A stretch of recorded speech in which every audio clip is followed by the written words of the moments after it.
waan dareemaa maqnaanshahaaga xilli kasto waan ku dareemaa sababtoo ah waxaad u dhowdahay qalbigayga waxa aan joogaa halkaa adigana halkaa waxa ay qalbigayga ku tahay dhaawac balse waxaa tahay qalbigayga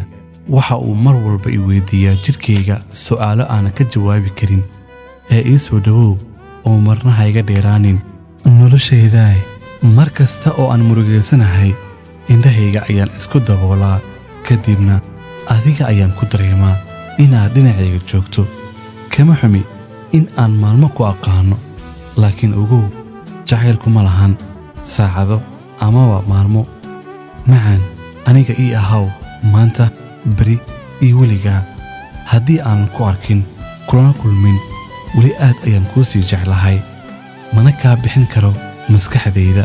waxaa tahay garaaca qalbigayga dhaawaca qosolkayga ilinta indhahayga haddaba waxaa tahay guud ahaan noloshayda